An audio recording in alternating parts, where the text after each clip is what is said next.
Quand vous racontez une blague, vous le faites pour vous-même ou pour les autres? Oui, je sais que ça fait longtemps qu'on ne s'est pas vu, évidemment, mais c'est pas important.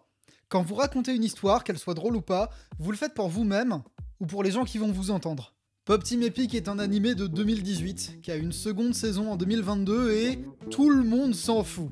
Ah non, vraiment tout le monde s'en fout de Pop Team Epic, c'est pas négatif. C'est un animé tiré d'un manga en ligne qui raconte des blagues, la plupart du temps en 4 cases. Les deux personnages, Popuko et Pipimi, vivent des trucs, qui n'ont pas souvent beaucoup de sens, qui forment pas un ensemble très cohérent, qui racontent pas une histoire construite sur un canon, comme on pourrait le voir beaucoup plus habituellement. Non, vraiment, c'est des filles qui font des doigts d'honneur et plein d'autres trucs, comme des blagues avec Michael Jackson et une bicyclette, des prises de conscience un petit peu glaçantes sur la campagne, ou alors partir chercher des lunettes perdues dans l'espace. Pop Team Epic, comme XKCD, comme Cyanide et Happiness d'une certaine manière, c'est un webcomic. Encore une fois, il est publié directement en ligne, et c'est plus un recueil de blagues et de billets d'humeur de Bukubu Okawa l'auteur, qu'une histoire réellement cohérente. Les petites Popuko et Pipimi, elles ont pas une vie extrêmement cohérente vraiment. Dans un chapitre, il y en a une qui se fait transformer en chat par une soucoupe volante, et juste après, ça se pose des grandes questions sur les taureaux et la couleur rouge. C'est même pas des histoires qui sont codépendantes d'un chapitre à l'autre. Et c'est ça tourne long, comme dans tout un tas d'autres webcomics. T'as pas de lore faussement profond, t'as pas besoin de faire semblant que c'est réflexif pour faire le malin sur Twitter. Je fais pas des vidéos pour vous laisser penser que les animés sont des trucs extrêmement nobles. Personnellement, ça m'intéresserait pas. Ah bah si c'est à moi qu'on pose la question, les univers étendus, c'est comme Dragon Ball Daima. J'en sais rien, je m'en fous complètement, et puis de toute façon, je sais pas lire. Je vais pas non plus faire une vidéo confuse de plus d'1 heure pour vous expliquer un petit peu laborieusement que vous avez pas réellement compris une œuvre vendue à des millions d'exemplaires tirée d'une licence multimilliardaire. Vous n'avez pas compris, Pop Team Epic. Tout le monde s'en fout. Non, vraiment, j'insiste, à tel point qu'en France, on n'en a jamais eu qu'un seul volume, que j'ai commandé, mais qui est même pas arrivé à temps. Tant pis, c'est étrangement approprié, 0 vidéo en quasiment 2 ans, et je reviens avec Pop Team Epic. À votre avis, comment on fait pour animer une succession de gags complètement décousus dans le but d'aller nulle part? On fait n'importe quoi. Pop Team Epic a fait plein de trucs pendant ces 2 saisons. Pop Team Epic est sa parodie de Dora l'exploratrice, qui se finit sur un bon gros barbecue bière des familles. Ça paye pas de mine, mais aux voix, il y a quand même Ikue Otani et Inuko Inuyama. Les voix de Pikachu et Meowth dans l'animé Pokémon. Pop Team Epic et le studio AC Bu, toujours prêt à faire des trucs volontairement tout crado, moitié surréaliste, moitié immonde. Si j'en parle, c'est aussi parce que AC Bu, que vous voyez actuellement, c'est aussi eux qui ont produit le clip de la chanson Galo Sengen, du groupe Policeman. Non mais c'est spécifique, mais quand même Vegeta dans sa cabine à UV, moi je le trouve formidable. Si comme moi t'as eu ta petite période 4chan qui a duré quelques années, il y a quand même des chances que t'aies une petite larmichette de nostalgie. Et Pop Team Epic, c'est aussi cette très étrange collaboration avec Square Enix pour en faire des segments sur des jeux vidéo que bien sûr tout le monde connaît parmi vous, genre Astronoka. Quoi? Vous connaissez pas Astronoka? Ah bon? Mais si, c'est le jeu là, sorti uniquement au Japon, sur PS1. Dedans, tu dois faire des légumes bio du futur pour gagner un concours de légumes de l'espace. Bah quoi? Non mais c'est un bon jeu, hein. Non mais j'ai de l'admiration pour Pop Team Epic, vraiment. Prendre l'argent de Square Enix avec un partenariat pour produire un segment parodie de vidéo YouTube dans lequel les héroïnes doivent déterminer si elles sont dans le cratère des tisons de FF14 en brutal ou en extrême, c'est incroyablement niche peut-être, mais c'est ma niche, c'est la mienne. C'est mon trou comme dirait Junji Ito. Pareil, le coup de la référence à la danse des développeurs au FanFest de 2021 sur la musique du donjon The Twinning, eh ben bravo. Eux, ils font des blagues parce qu'ils ont envie de faire des blagues, pas nécessairement pour que tu les comprennes. Et ça, c'est respectable. Je dirais même que c'est noble. Et au milieu de cette espèce de bouillie de références et de blagues qui vont toujours trop vite, il y a une séquence qui m'a fait comprendre que tout ça, à une certaine échelle, c'était du génie. Et c'est même pas dans l'animé à strictement parler, c'est pas dans la saison 1, c'est pas dans la saison 2. Bah non, parce que non content de tomber dans l'oubli, comme tout le monde au bout d'un moment, Pop Team Epic a aussi des épisodes spéciaux. 2 épisodes spéciaux diffusés en 2019, à la fois pour internet et pour la télé. 2 épisodes tellement spéciaux qui sont initialement prévus en 4 déclinaisons différentes chacun, pour faire intervenir un total de 16 duos de comédiens. Il y a 2 versions pour le service de streaming Ameba, une version pour Nico Nico, le YouTube japonais, et une dernière pour Tokyo MX, la chaîne de télé de Tokyo. À ça de devenir un Lost Media. Et ça arrivera peut-être un jour, comme la plupart des programmes et des émissions de Game One d'une manière générale. Et oui, je suis en deuil. Les épisodes en question, les 2 épisodes en question ne contiennent rien d'original à l'échelle de Pop Team Epic vraiment. Une petite parodie de Rambo dans lequel ça parle de s'habiller mal, un passage en claymation cauchemardesque, un grand segment de mecha avec Masami Obari qui fera rêver les 5 fans de Dan Gaillot parmi vous. Et aussi le Fest-Noz de Sarzo. Non, c'est pas une blague, je suis sérieux. Le Fest-Noz de Sarzo dans le Morbihan. Doublé en français avec les coiffes, le cid, le bignou et tout le bazar. On est en France, alors je vous laisse quand même quelques secondes, le temps de finir votre gâteau au beurre. Est-ce que c'est bon? Ah bah bien sûr que c'est bon, c'est toujours bon. Une fois tout ça mis de côté, il y a une séquence qui est un cran au-dessus de toutes les autres. Quelque chose qui devrait pas fonctionner, mais qui y arrive quand même.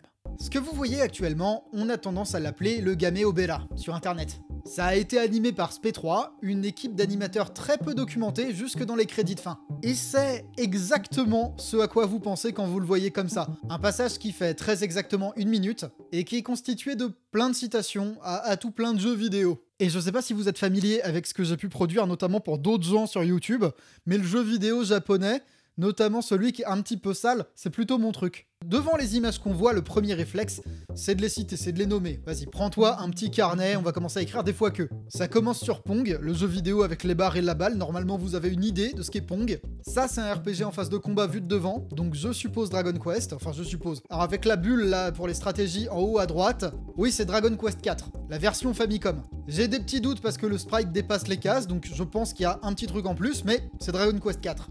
Oui, t'es pas obligé d'avoir toutes les références nécessairement, vous en faites pas, ça aussi ça fait partie du... Voilà. Ça c'est clairement Xevious, ça c'est Sonic, ça c'est Mega Man X, suivi par Street Fighter 2, Super Bomberman, Clock Tower, j'adore Clock Tower, Virtua Fighter, Pop and Music, ok d'accord, jusque là ça va. C'est pas particulièrement pervers, si tu t'y connais un petit peu en jeu vidéo japonais, t'as toutes les références. Ou plutôt tu penses que tu les as toutes.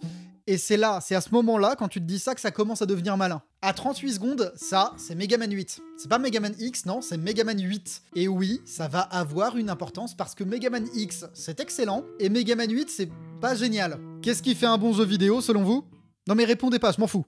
Juste après ça, c'est Coop, un jeu vidéo qui a absolument rien à voir avec tout le reste, mais c'était quand même un emblème du jeu vidéo un petit peu daubé sur navigateur des années 2000. Là, c'est plus dur. Celui-ci, là, ça, graphiquement, c'est Minecraft, sauf que les personnages parlent avec des bruits et des animations en texte, bah, les petites bulles et puis même les visages de Banjo-Kazooie. Ça, c'est le jeu mobile japonais Puzzle & Dragon.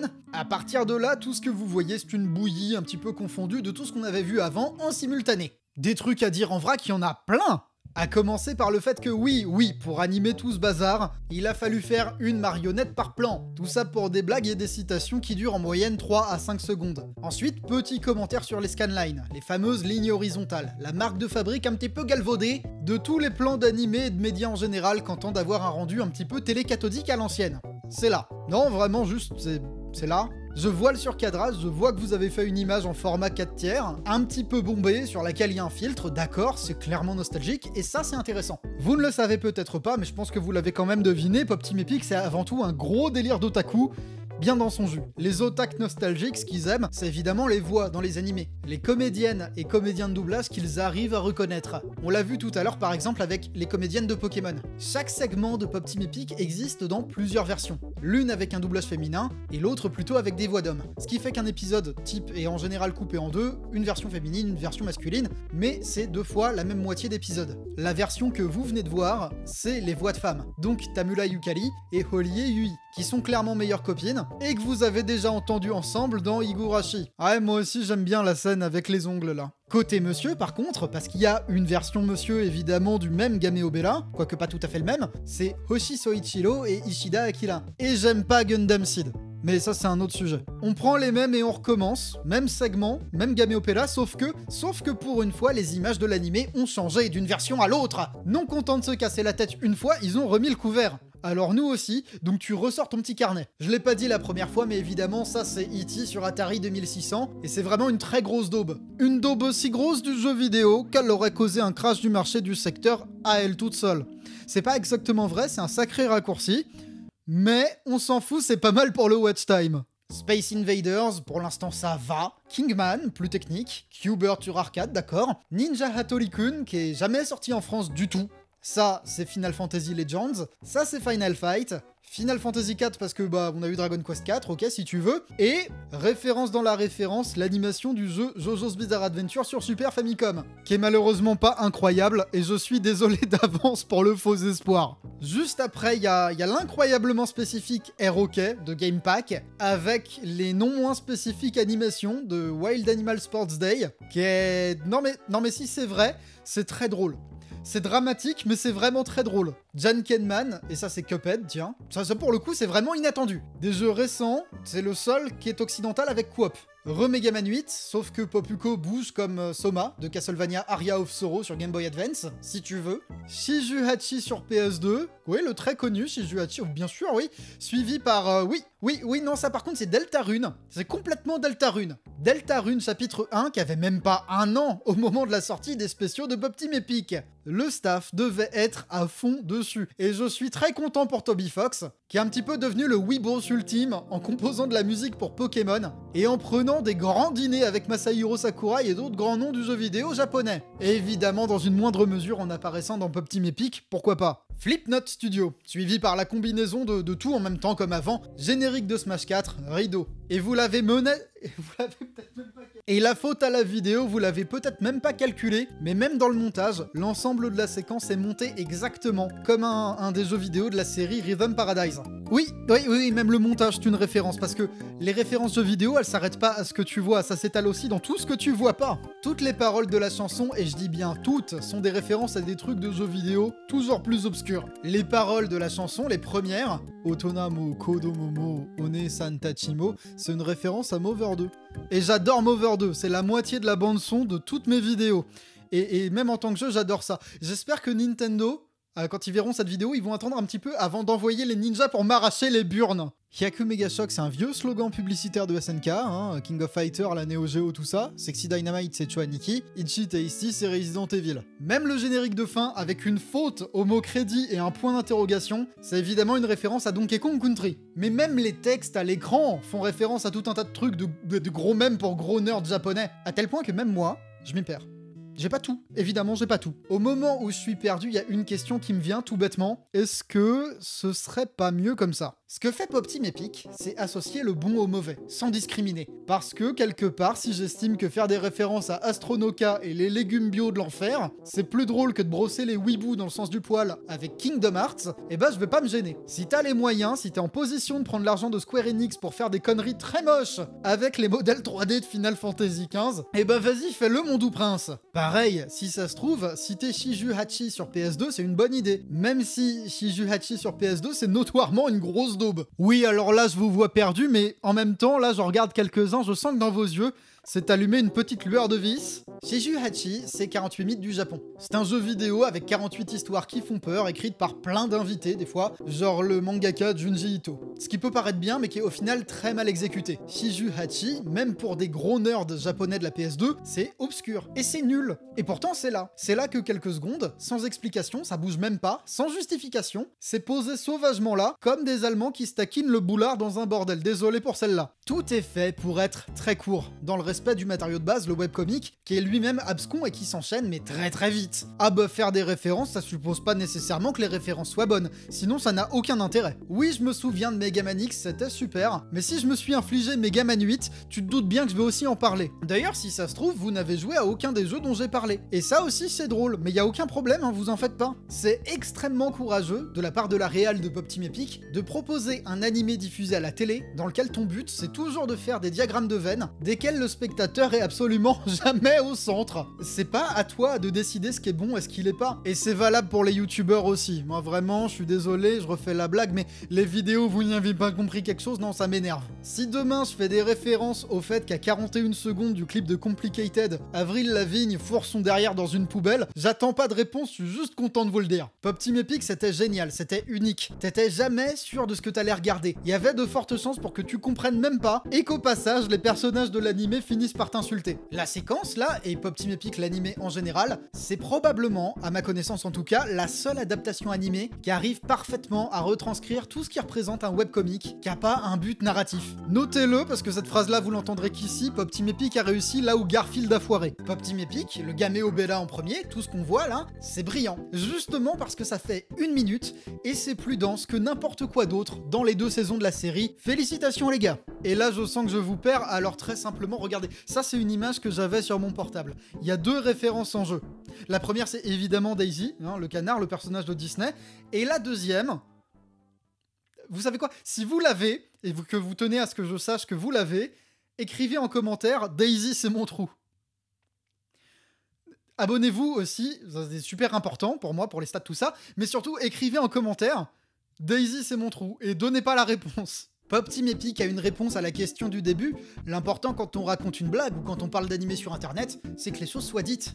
Même quitte à ce que personne vous comprenne. C'est comme dans la chanson là de Pop Team Epic, t'auras pas d'explication, t'auras pas de manga sur lequel te baser, t'auras pas d'univers étendu complètement rincé, t'auras même pas vraiment de raison de pourquoi, de comment. Non parce que je vous écris ça, mais même le nom du segment, Gameo Bella, c'est une référence à Game Center CX, une émission japonaise cultissime de let's play. De let's play à la télé, mais de let's play quand même, de jeux rétro. Et là c'est le moment où on prend conscience d'un truc incroyable, si ça se trouve depuis le début ça nous était même pas adressé. On n'est pas japonais, on l'a regardé à un instant T, mais je suis même pas sûr qu'on soit beaucoup à avoir vu ça, c'est peut-être mieux comme ça. Pop Team Epic a réussi à me rendre nostalgique de tout un tas de trucs que j'ai pas connus. J'en déduis que c'est réussi. Non, puis si t'ajoutes à ça l'étrange pouvoir marketing de Pop Team Epic, à attraper des partenariats et donc de l'argent avec absolument tout le monde, le gag est éternel. Et tant que j'y pense, avant que je finisse de japper comme un youtubeur, une petite dernière chose. C'était sous-noné depuis le début. Quand je nomme des jeux, quand je m'amuse à faire une liste là, évidemment je sais pas tout moi-même. J'ai de l'aide en section commentaires du Gameo Bella, uploadé sur YouTube. Beaucoup de gens, la plupart qui parlent en anglais, mais aussi quelques japonais, qui sont là, qui donnent des indications. Qui restent. Parce que c'est une section commentaires. Et ça c'est vraiment incroyable. Vous le savez peut-être pas, peut-être que vous le savez, mais à l'époque de l'arcade glorieuse, dans les années 80-90, il y avait des cahiers dans les arcades japonaises. Des cahiers qui servaient à qui voulait bien à donner des petits conseils, des astuces, les noter comme ça à la main. Partager des trucs qui pourraient aider celui qui prendrait la peine de les lire. Parce qu'évidemment, les jeux arcade n'avaient ni manuel, ni quoi que ce soit. YouTube n'existait pas, t'étais un peu livré à toi-même. Et c'est une pratique très importante qui s'est perdue, mais qui a par exemple permis de venir à bout d'un jeu vidéo aussi pervers que Tower of Druaga. Or bah si tu connais pas Tower of Druaga, vas-y, je t'invite à te lancer dedans à l'aveugle, tu vois, c'est rigolo. La section commentaire de l'upload illégal de Pop Team Epic est devenue un cahier arcade.